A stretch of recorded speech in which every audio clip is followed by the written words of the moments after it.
I am honored to stand before you today to celebrate Stephanie on behalf of those who loved her, but especially the West Hill graduating class of 2002. We knew Steph as a high achiever from the very beginning. For any of those who knew her, it seemed very obvious. And her accomplishments at West Hill are an incredibly long list. I can't tell you how long it took for Camille Figluzzi, Mike King, the Beckers, and I to figure out what would be the most fitting tribute for Steph, because there were so many accomplishments to choose from. She showed immense dedication to the Westward, the school newspaper, as you know, all of you know, the soccer team, the track team, the tennis team, captain of all three, obviously. And most importantly, she showed dedication to her family and friends, now and in high school, when always being there when one of us had those quintessential high school problems that were all encompassing then, and you can hardly remember now.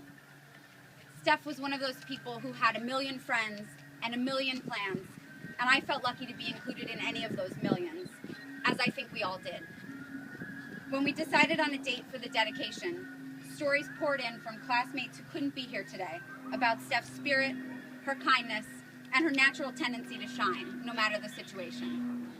She was always a star to me, and though she might be terribly embarrassed to admit her theater roots, which started in Johnny and Patty's living room, we performed a renowned American Girl doll play called Home is Where the Heart Is, that hasn't been performed in the last 20 years and probably should never be performed again.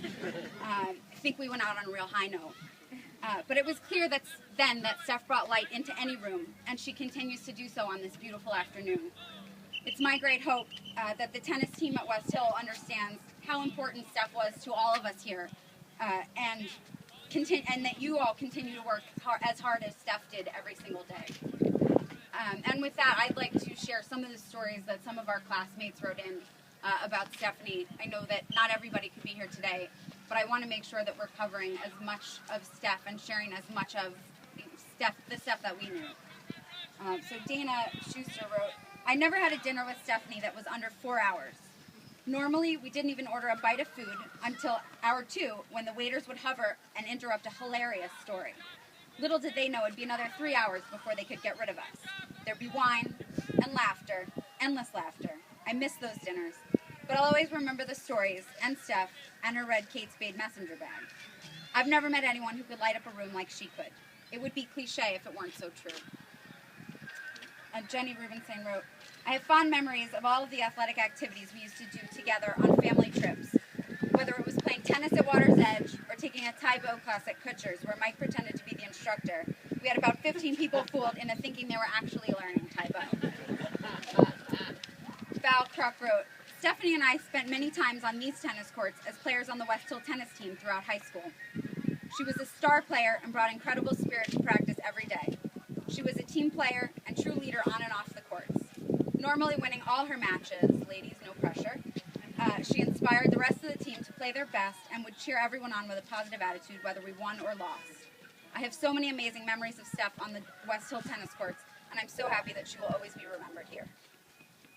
Becky Rosenberg Benenson wrote, Steph and I were longtime friends. I will always remember her contagious laugh, beautiful bright smile, and of course her amazing sense of style.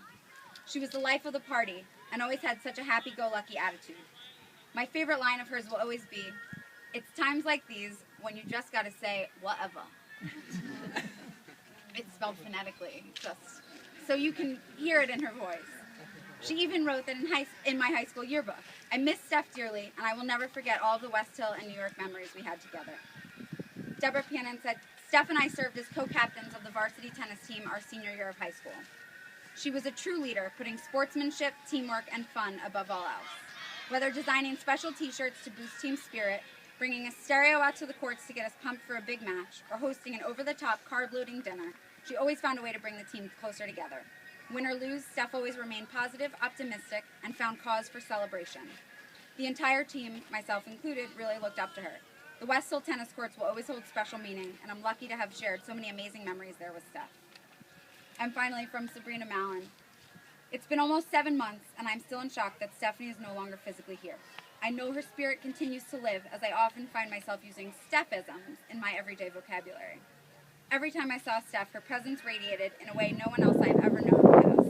It was always such a joy to get together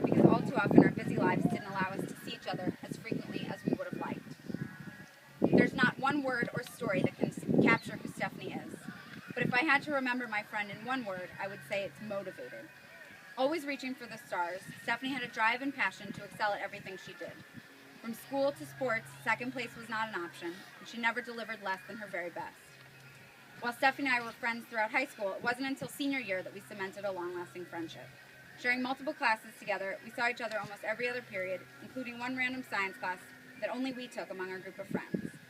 When college acceptance letters were being delivered, Stephanie waited anxiously to hear from her top choices, UPenn and Northwestern. In the days before smartphones, which the tennis team might not remember, makes me feel really old, we would anxiously check our cell phones for our parents to call saying they'd received the desired acceptance letters.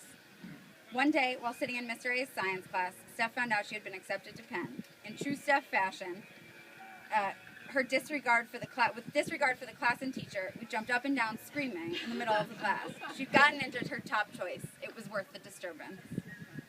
The motivation to succeed didn't stop in high school.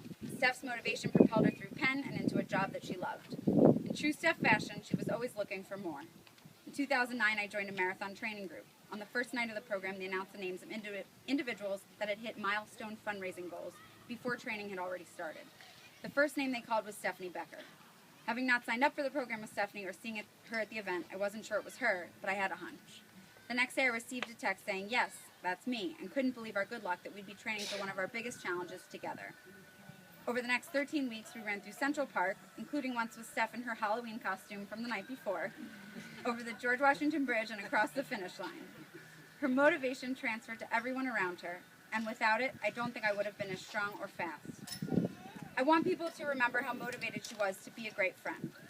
Always checking in on you, sending love or support, and ready to have a good time in the biggest earrings you could find. Stephanie was one in a million. Generous beyond words, I don't think any of us will ever meet as unique a soul as Stephanie for the rest of our lives, and we'll miss her every day. Thank you very much for coming.